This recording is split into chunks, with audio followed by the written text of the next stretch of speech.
Anak-anak duduk sini semua. Semua duduk sini.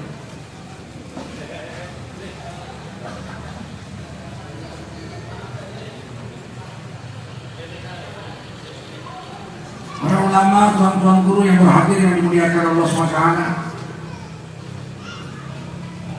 para umarok yang berhadir yang dimuliakan Allah SWT, bapak, ibu-ibu, para pemuda-pemudi yang dimuliakan Allah SWT. Wajiblah kita bersyukur kepada Allah SWT. Salawat dan salam kita sampaikan untuk baginda Rasulullah SAW. Alhamdulillah, malam ini kita berhadir di halaman masjid kita ini, dan masjidnya sudah jadi. Masya Allah. Tahun lalu saya datang sini masjidnya belum jadi. Memang sudah jadi, tempat mobilnya juga sudah bagus. Ini masjid bukan rumah sembarangan rumah. Dalam akidah Islam, masjid ini baitun min buyutillah, rumah daripada rumah-rumah Allah. Maka barang siapa yang datang ke masjid, berarti dia sedang mendatangi Allah, sedang berziarah kepada Allah.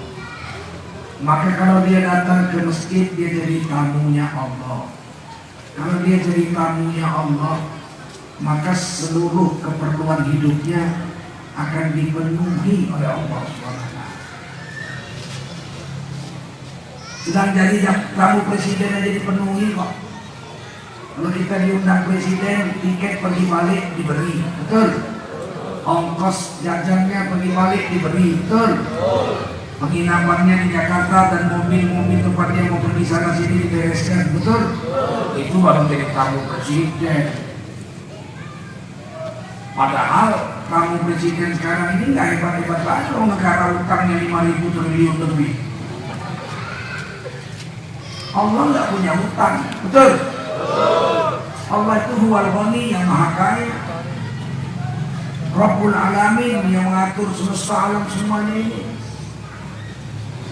Kalau kita jadi tamu Allah, mana ada urusan kesulitan bagi kita. Maka saya bahagia sekali di Beringin ini. Mungkin inilah masjid paling bagus, halamannya paling lebar, Masya Allah. Dan nanti jika kamu mau melihat satu desa atau satu kampung yang dirahmati Allah, lihat masjidnya. Kalau masjidnya makmur, jemaahnya banyak, yakinlah kamu bahwa desa itu adalah desa yang dirahmati Allah. Pindahlah kamu ke situ, tinggal di situ. Tapi kalau satu kampung masjidnya bangkrut, yang sholat berjemaah subuh cuma 11 orang, imam sama muadzin jajan sebelah-sebelahan, bagus kamu pindah dari kampung lain. Sebab khawatir datang bencana kamu hancur, ikut dibinasakan oleh Allah. Rasulullah bersabda dalam hadis Tirmidzi, khairul biqa'i ala wajhil ardi masajiduha. Tempat terbaik di permukaan bumi ini adalah masjidnya. Meskipun masjidnya terbuat dari tepas bambu, atapnya nipah, lantainya tanah, alasnya tikar yang sudah koyak-koyak.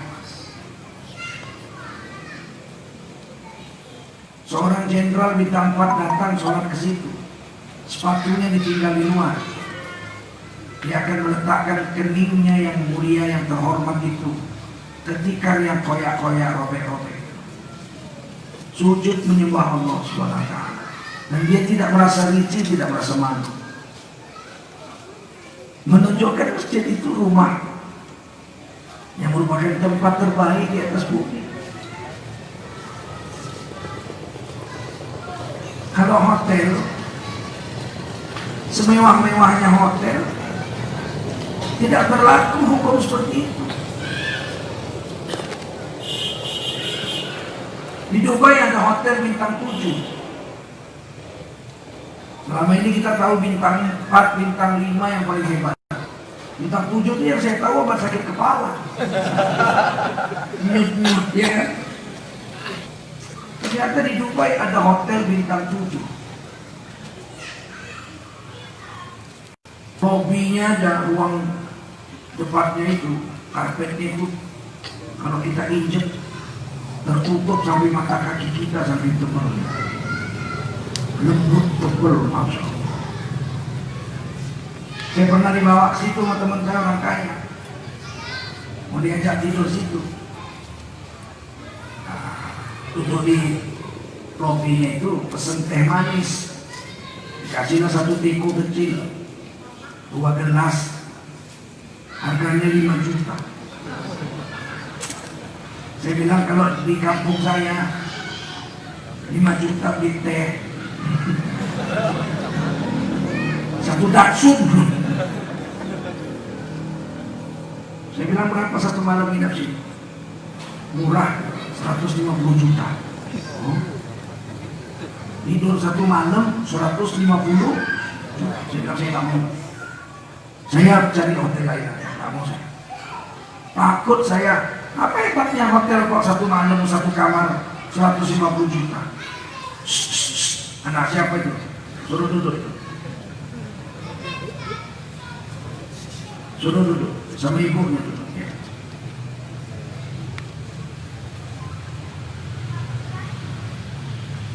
Apa hebatnya satu hotel ini 1 malam tidur 1 kamar 150 juta?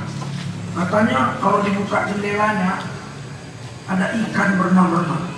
Pokoknya hotelnya di bawah laut. Saya bilang, di pantai cermin banyak. Apa hebat itu? Saya bilang, nggak mau saya. Saya takut saya sedang tidur di kamar dengan harga 150 juta, mati, dicabut malaikat maut nyawa. Aduh, bahaya besar itu. Berapa banyak orang miskin belum punya rumah. Saudara saya masih banyak yang belum punya rumah. 150 juta semalam, 2 malam 300. Saya bisa beli 3 rumah waktu itu. Nggak mau saya pergi. Akhirnya kawan saya ikut saya juga, dia pergi cari hotel lain. Gila. Tapi apa yang terjadi? Meskipun hotel itu mewah bintang 7, karpetnya luar biasa, tidak ada orang masuk hotel itu buka sepatu. Tinggal sepatunya di luar, nggak ada, semua diinjek aja karpetnya pakai sepatu. Dan tidak ada orang yang begitu masuk langsung sholat tahiyatul hotel 2 rakaat. Tapi mesti walaupun lantainya tanah dilapis dengan karpet atau tikar robek-robek, orang masuk letakkan sendal di rumah, sujud, sholat tahiyatul masjid, sholat penghormatan terhadap masjid. Kenapa? Karena kata Rasul, khairul biqa'i ala wajhil ardi masajid. Tempat yang terbaik di atas dunia ini adalah masjid. Nanti menjelang hari kiamat, hampir terjadi kiamat. Waktu itu orang Islam sudah tidak ada, sudah mati semua. Karena kiamat tidak datang kalau masih ada orang Islam. La taqumus sa'ah hatta la yabqa ala wajhil ardi man yaqulu Allahu Allah. Tidak akan datang hari kiamat selagi masih ada satu orang Islam yang mengucap dengan lidahnya Allahu Allah, Allah, Allah, ya Allah, ya Allah. Tidak akan datang hari kiamat. Ini hadis Sahih Muslim. Artinya kiamat tidak akan menimpa orang Islam. Dalam hadis yang lain, la taqumus sa'ah illa ala syirarin nas. Hari kiamat tidak akan datang kecuali menimpa orang-orang bejat saja, orang-orang kafir. Kalau masih ada orang beriman satu, Allah tak kiamatkan dunia. Sebegitu berharganya orang beriman di sisi Allah Subhanahu wa ta'ala. Nanti di akhir zaman orang Islam sudah mati. Tinggal satu orang yang hidup di padang Arafah, hadis Muslim. Dia di padang Arafah penggembala kambing. Waktu itu padang Arafah sudah hijau, pohon kayu besar-besar, rumput tebal, air mengalir jernih. Ada sungai mengalir airnya jernih. Saya setiap tahun umroh. Saya baru pulang umroh minggu lalu. Rambut masih gundul. Saya lihat pada Arafah itu pasir, batu, pohon-pohon kayunya, pohon akasia sedikit. Tapi nanti kata Nabi akan tumbuh rumput tebal, pohonnya gede-gede, air mengalir jernih. Kira-kira macam beras pagi lah. Hijaunya pada Arafah. Tak mungkin Nabi bohong. Nabi tidak pernah bohong. Wa ma yantiqu 'anil hawa in huwa illa wahyu yuha. Dalam Quran surah An-Najm Allah berfirman, Nabi Muhammad itu tidak bicara dengan nafsu. Nabi kalau bicara pakai wahyu. Tidak mungkin keliru ucapan Nabi. Nah, nanti tinggal satu orang Islam, dia tak lagi tahu sholat, tidak tahu lagi puasa, tidak tahu lagi syariat Islam. Dia cuma tahunya Allah. Kalau kaget, ya Allah. Kalau senang, ya Allah. Kalau sedih, ya Allah. Tahunya cuma itu aja. Kalau heran, ya Allah. Tidak ada tahu lagi sholat, nggak tahu apa-apa, nggak tahu. Tetangga-tetangganya kafir semua tetangga. Kamu kok sedikit-sedikit ya Allah sih? Ya saya nggak itu, pokoknya nenek saya dulu begitu. Kalau kaget ya Allah, kalau senang ya Allah, kalau sedih ya Allah, kalau doa ya Allah. Saya rasa itulah yang saya tahu cuma tentang Islam.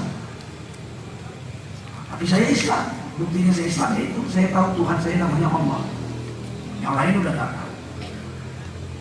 Satu orang Islam yang mutunya seperti ini masih hidup, kiamat tidak terjadi. Allah tunggu orang itu mati. Satu hari dia sedang menggembala kambing. Ini ditulis dalam Sahih Muslim Imam Nawawi. Datanglah seekor singa mau mengambil kambingnya. Dia melawan dengan tongkatnya, berantem sama singa itu. Dia luka-luka, singanya lari, dan dia luka-luka. Hari itu dia mati. Hari itu satu-satunya orang Islam yang hidup di dunia mati. Hari itu juga seluruh alam jagat raya ini dikiamatkan oleh Allah Subhanahu wa Ta'ala. Allah perintahkan malaikat Israfil untuk meniup sangkakala, musnahlah seluruh alam jagat raya. Padahal manusia masih miliaran, tapi tidak ada lagi yang beriman. Jijik Allah melihat alam semesta ini. Kalau masih ada, kalau sudah tidak ada lagi orang beriman, jijik Allah dikiamatkan.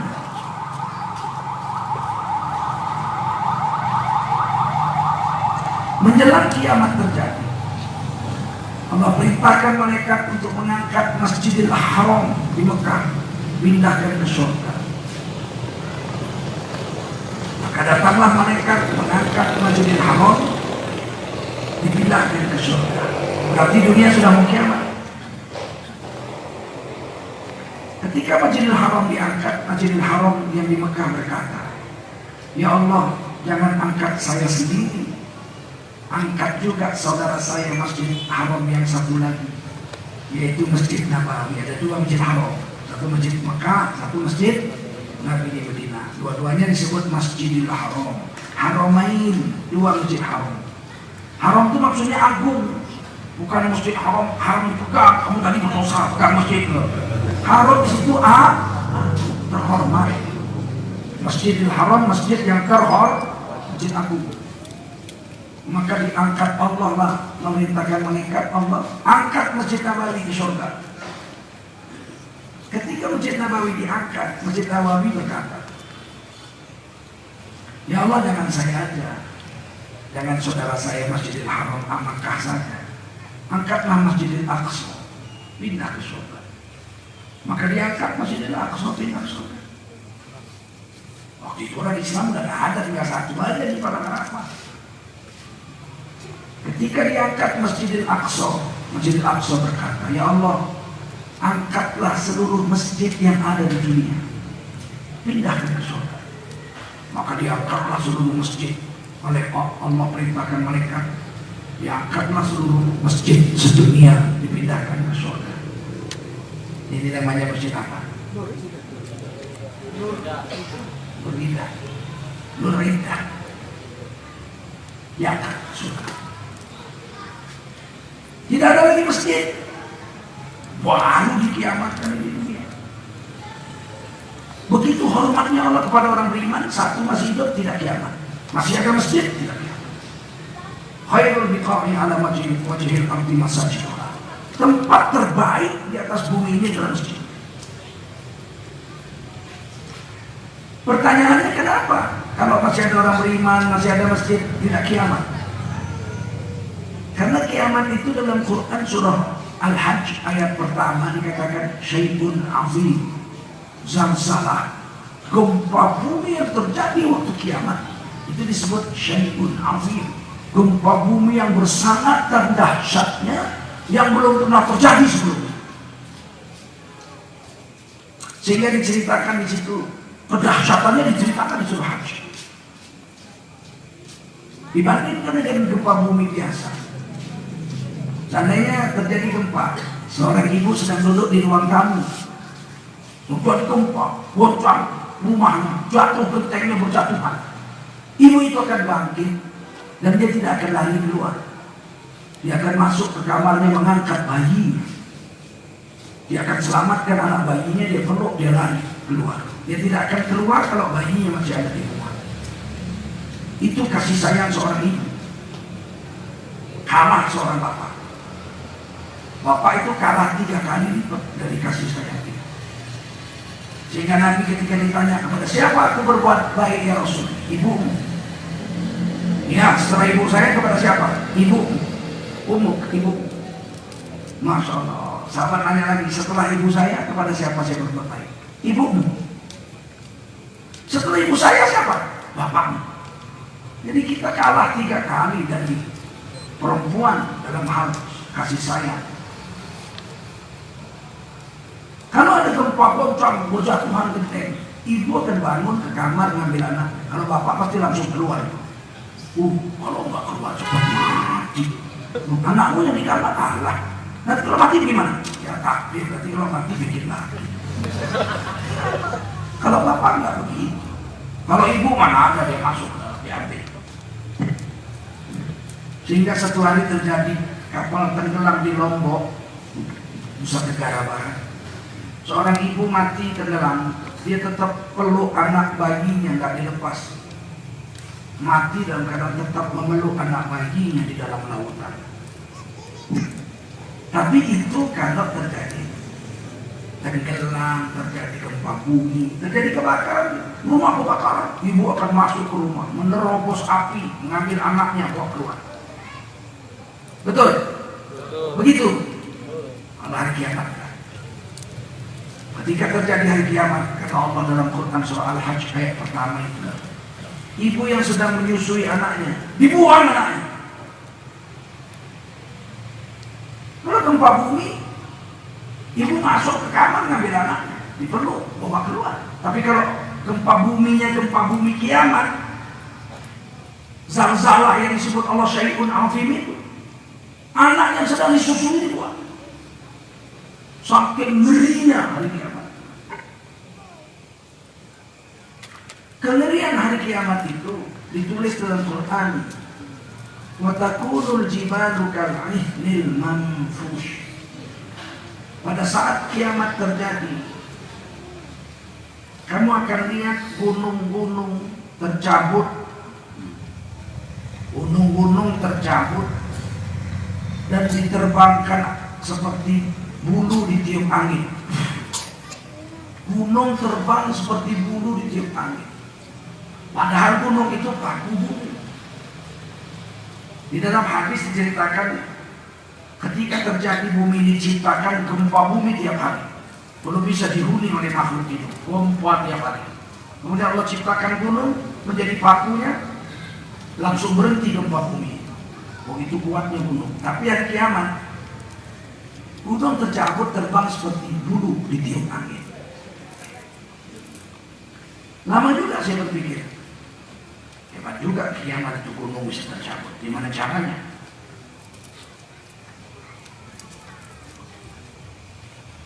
Bumi ini sedang berputar. Berputar apa dia? Berputarnya itu Kecepatannya bisa dihitung. Bulatnya bumi ini 40.000 kilometer. Nggak usah ditanya lagi, udah pasti. Berapa? 40.000 kilometer. Satu kali putar itu perlu waktu 24 jam. Namanya satu hari satu. Kalau 40.000 kilometer satu kali putar itu 24 jam. Berarti kecepatan bumi berputar 40.000 kilometer dibagi 24 sama dengan 1.600-an kilometer per jam. Jadi bumi ini sedang berputar dengan kecepatan 2 kali kecepatan kapal terbang. Kapal terbang itu 800-an, 900-an kilometer per jam. 1.600, 2 kali lipatnya. Jadi bumi tidak diam. Dalam Quran dikatakan sedang berlari kencang. Kecepatannya 1.600 km per jam rata-rata. Kok nggak terasa ya? Baju kita nggak berkibar, jenggot kita nggak berkibar. Karena yang memutarnya Allah. Karena yang memutarnya innama amruhu idza arada syai'an ayyaqula lahu kun. Kalau Allah mau bikin jadi dan tidak terasa. Coba kita naik kapal terbang, buka jendelanya, kalau nggak terbang semua orang di dalam. Kesedot keluar semua. Kenapa? Bumi berputar dengan kecepatan 1.600 km per jam kita nggak terasa, karena yang memutarnya Allah. Kalau Allah yang kerja nggak terasa. Pepaya, gandul. Orang Jawa bilang gandul. Masih ada pepaya di sini. Masih ada ya. Pepaya paling terkenal pepaya Sunda besar. Karena pepaya kecil-kecil aja. Pepaya California kecil tapi manis macam-macam. Nah pepaya itu kalau baru keluar pentil warnanya hijau, gigit lah kalau nggak mulut kita luka busuk kena getahnya, betul? Rasanya pahit, besar masih hijau, pahit. Tiba-tiba kulitnya berubah jadi kuning. Kita petik, kita belah, makan, rasanya manis. Siapa yang meletakkan gula di situ? Ada yang meletakkan gula di situ? Kok bisa berubah manis? Dalam satu hari aja, hijau berubah jadi kuning, belah, makan, manis. Kok nggak terasa kapan berubahnya? Yang kerja Allah. Kalau yang kerja Allah mana terasa? Istri kita 30 tahun yang lalu wanita tercantik diberi, sekarang keriput. Siapa yang kerja itu? Terasa nggak? Laki-laki nggak terasa, perasaan masih muda ya, baru udah 60, masih mau kawin lagi. Satu aja kau udah bengek, mau kawin 2. Tidak terasa, karena Allah yang kerja. Bumi ini berputar, kita nggak terasa, karena Allah yang putar. Bayangkan kalau kita naik mobil lari 140 km per jam di jalan tol, tiba-tiba direm mendadak, apa yang terjadi? Mobilnya jumpalitan, itu kan ini Daihatsu. Kalau mobilnya Land Cruiser, berhenti tiba-tiba mobil, yang duduk di belakang pindah ke depan. Kata Jawa, orang Jawa bilang kontal, kontal. Itu baru 140 km per jam. Bagaimana bumi yang kecepatannya 1.600 km per jam berputar? Bagaimana kalau tiba-tiba direm sama Allah? Mendadak berhenti. Apa yang terjadi? Ini masjid terbang, betul? Ini rumah-rumah ini copot, pohon kayu copot semua. Setuju? Gunung copot. Tapi tidak ada dibilang Nabi. Ketika dunia mau kiamat, bumi direm mendadak, gak ketemu hadisnya. Gak ada. Yang ada, matahari terbit di timur, tenggelam di barat. Ketika dunia mau kiamat, matahari terbit di barat, tenggelam di timur. Artinya apa? Putar balik 1.600 km per jam dari timur ke barat, tiba-tiba balik,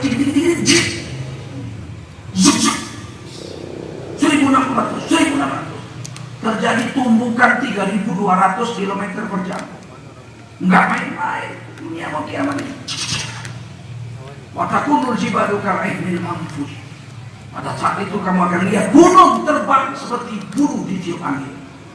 Saking ngerinya, makanya bayi yang sedang disusui pun dibuang sama ibu. Sehingga Allah tidak mau kiamat itu terjadi ketika orang Islam masih ada hidup di dunia. Tidak mau Allah. Oleh karena itulah, sebelum terjadi kiamat, rumah Allah ini, Baitullah ini, Baitun min buyutillah, masjid-masjid yang ada di dunia, nggak mau Allah hancur lebur, diangkat. Dan nanti ketika kita hidup di hari kiamat mau nyebrang Sirat, jembatan yang membentang antara surga dan neraka, masjid-masjid ini jejer menunggu kaum muslimin untuk diseberangkan menuju Sirat. Supir-supirnya imam-imamnya yang pernah ada, lari semua duduk di depan. Di pintu-pintunya itu muazin-muazinnya nunggu. Maka kita orang-orang yang selalu berjemaah di sini akan dipanggil sama muazinnya. Pak Bejo sini. Pak Udin sini. Kliwon sini. Kampret sini, kampret. Kawan saya 3 orang namanya kampret. Cepong belum ada kawan saya. Panggil semua. Tiba-tiba ada satu orang lari-lari mau masuk. Kamu siapa? Nggak bisa. Loh, aku ini dulu tetangga masjid.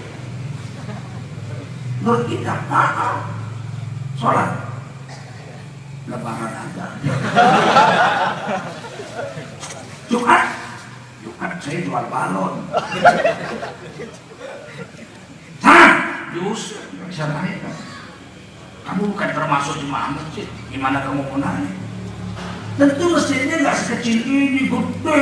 Karena menampung semua orang sejak masjid ini berdiri sampai masjid ini ambruk atau sampai dunia mau kiamat. Berapa miliar orang, berapa juta orang, gede.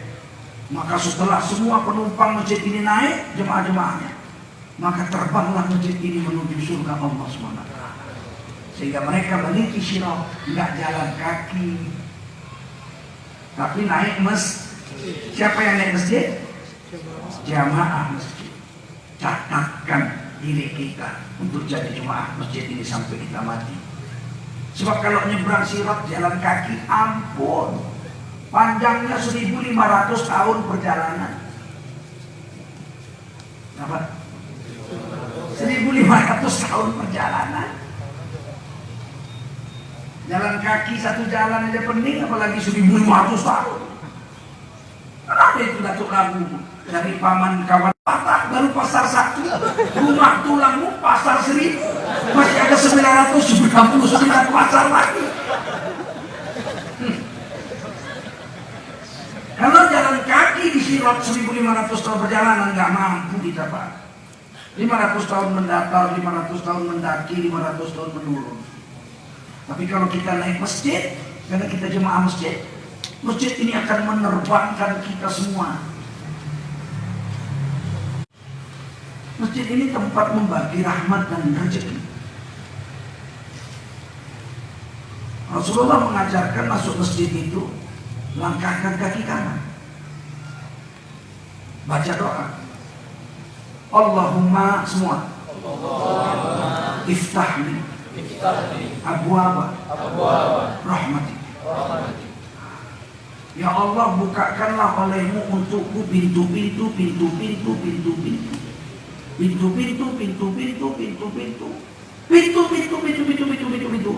rahmatmu.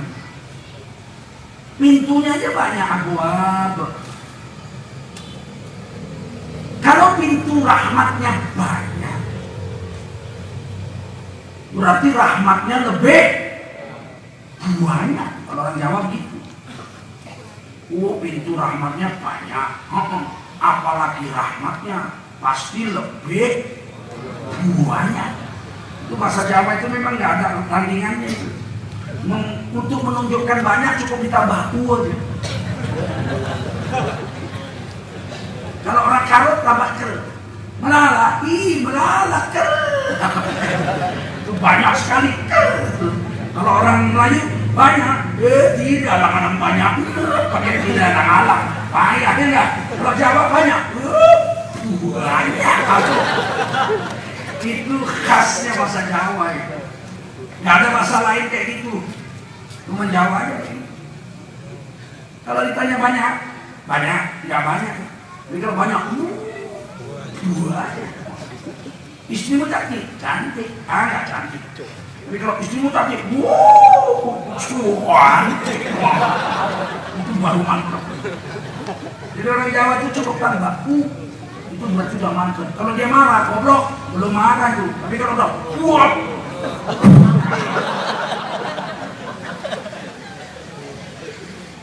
doa yang diajarkan Rasul masuk masjid, langkahkan kaki kanan, baca doa, ya Allah, bukakanlah olehmu untukku pintu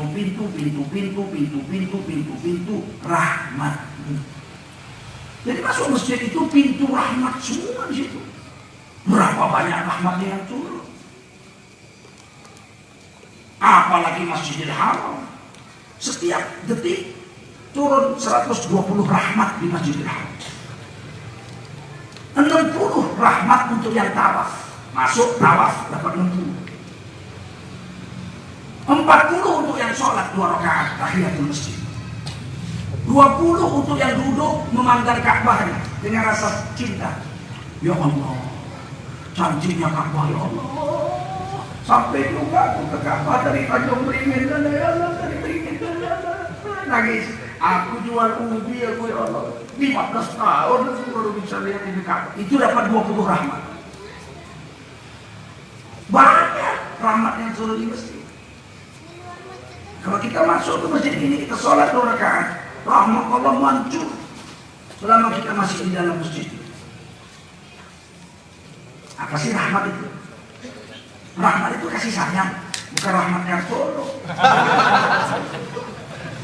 Rahmat kasih. Siapa masuk masjid dapat kasih sayang dari Allah. Muncul. Saking banyaknya. Hebatnya keluar dari masjid, diajarkan Nabi langkahkan kaki kiri. Artinya apa? Masjid tempat yang baik, di luar masjid kalah baiknya dengan masjid. Langkahkan kaki kiri. Jadi keluar dari masjid itu langkah kaki kiri. Kayak kita masuk WC. Kita kalau masuk WC kaki kanan apa kiri?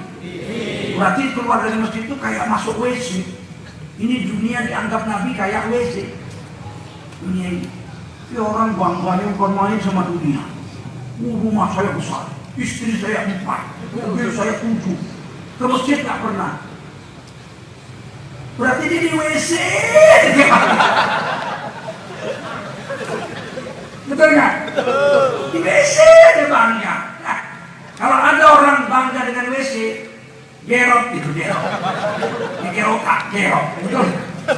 Ya WC kan perlu Pak. Ya perlu ala kadarnya. Kalau kita buat rumah, ada kamar tidur, ada kamar tamu, ada kamar makan, ada perlu dong. Tapi jangan mentang-mentang WC perlu terus pagi siang malam di WC. Di mana Pak? WC. Ada tamu, sini masuk sini ngobrol di sini.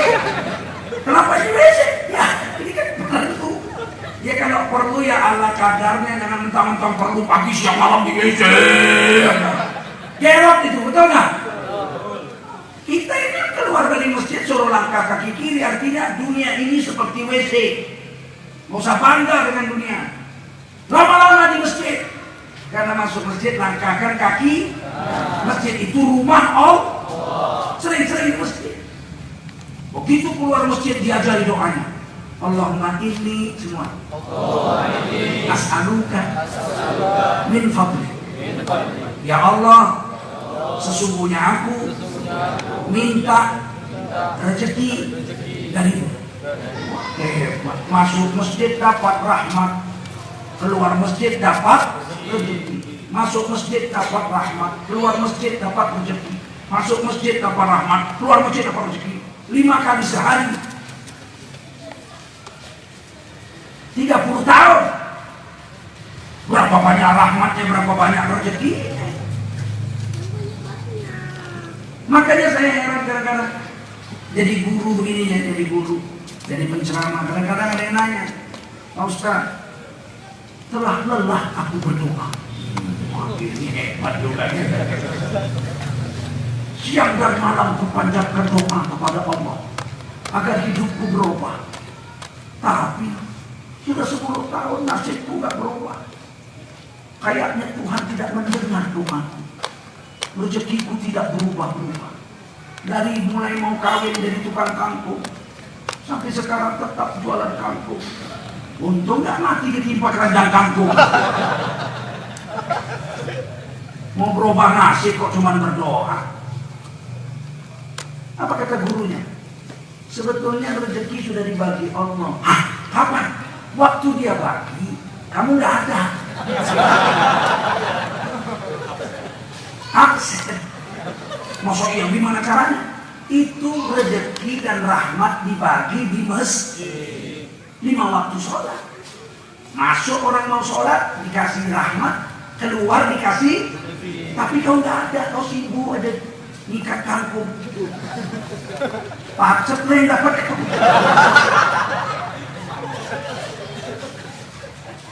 Tadi tidak ngerti untuk mengubah nasib. Yang paling cepat dan paling pasti adalah menjadi tamu Allah di dalam masjid. Datang dapat rahmat, keluar dapat rezeki. Datang dapat rahmat, keluar dapat rezeki. Allah berfirman dalam Quran surah Al-Jumu'ah, Ya ayyuhalladzina amanu, hai kamu yang beriman, idza nudiya lis-sholati min yaumil jumu'ah fas'au ila dzikrillah wa dzarul bai', dzalikum khairul lakum in kuntum ta'lamun. Hai kamu orang beriman, apabila datang panggilan untuk memanggilmu datang untuk sholat Jumat, fas'au ila dzikrillah, bersegera dan bersegeralah, bergegas. 2 kali. Akofnya fa itu detik itu juga kamu bergerak. Begitu dengar Allahu Akbar, gerak langsung ke masjid. Jangan tunggu-tunggu yang lain. Dan haram jual beli serta pekerjaan dunia dilakukan setelah azan Jumat berkumandang. Udah azan Jumat masih goreng pisang, haram. Udah sholat, udah azan Jumat masih jualan minyak wangi, haram. Udah azan Jumat masih jaring ikan, masih mancing ikan, haram. Saya kalau ke airport Cengkareng, kanan kiri itu banyak rawa-rawa, banyak kali orang mancing.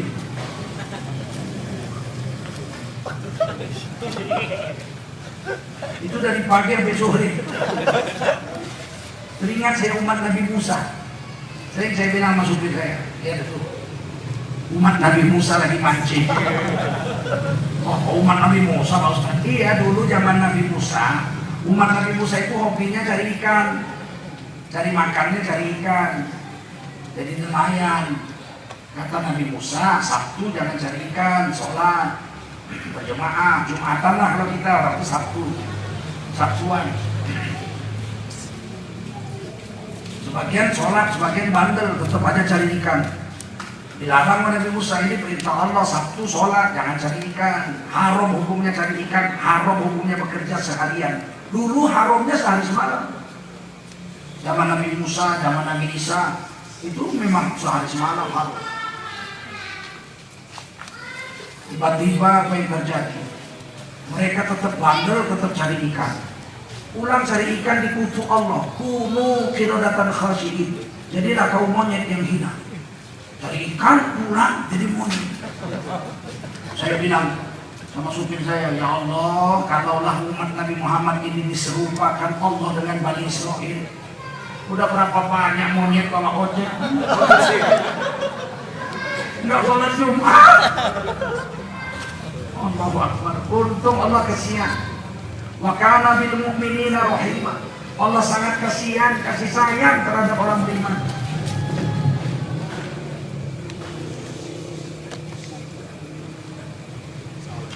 Setelah azan semua nggak boleh kerja dunia. Semua harus tinggalkan kerja dunia, pergi ke masjid, kecuali yang menjaga nyawa. Darurat namanya. Pasien sedang sakaratul maut dijaga. Orang yang menjaga sakaratul maut, orang sakaratul maut boleh nggak sholat Jumat. Ingat ini, kenang sampai mati. Seandainya bapak kita sedang sekarat, maka kita anaknya boleh tidak sholat Jumat untuk menyelamatkan iman bapak kita atau ibu kita yang sakaratul maut. Kata Nabi, lakilu mautakum la ilaha illallah. Ajari bapakmu atau ibumu atau orang Islam yang sakaratul maut dengan kalimat la ilaha illallah di kuping kanannya. Ucapkan la ilaha illallah. Jangan tinggal, sebab dia sedang digoda setan. Iblis sedang menggoda dia agar kita mati kafir. Datang iblis berbentuk seperti ibu kita. Orang yang sakaratul maut, kata Nabi, pahit mulutnya seperti baru mereguk air laut, pahit, terasa haus yang luar biasa. Datang ibu kita dalam sakaratul maut itu, nah haus lah, haus umi, haus aku mah ngelak penan mak, orang ramai mak pahit lah. Kata mamanya, mau kau kasih minum susu? Susu ini yang membesarkan kamu dari bayi nak. Mau mak, tapi ada syaratnya nak. Matilah dengan agama Yahudi. Bagi orang yang suka menggadaikan agama untuk kepentingan dunianya, dipinggirkannya agama demi nafsunya. Dia akan mau, ialah memang agama Yahudi paling bagus, ialah dia ada Tuhan selain Uzair. Dia minum susu itu, maka ketawalah iblis, berubahlah ibunya menjadi iblis bentuk aslinya. Maka kita pun mati dalam keadaan kafir dengan agama Yahudi. Orang sakaratul maut kadang-kadang bapaknya yang datang, bawa madu satu toples, ada esnya. Kata bapaknya, haus nak? Haus pak, aduh luar biasa pak. Ini madu, pakai es. Supaya hilang haus, mau. Tapi matilah dengan agama Nasrani. Ucapkanlah tiada Tuhan selain Yesus. Kalau dia biasa menggadaikan agama demi perutnya nafsu, dia akan katakan, ialah daripada haus tiada Tuhan selain Yesus. Maka matilah dia dalam keadaan agama Nasrani, dan ketawalah iblis mengubah dirinya jadi asli bentuk iblis. Oleh karena itulah kita jaga orang tua kita yang sakaratul maut. Kita ajarkan la ilaha illallah di kupingnya. Kita boleh kita sholat Jumat, sholat zuhur aja kita di sebelah tempat tidur bapak kita itu.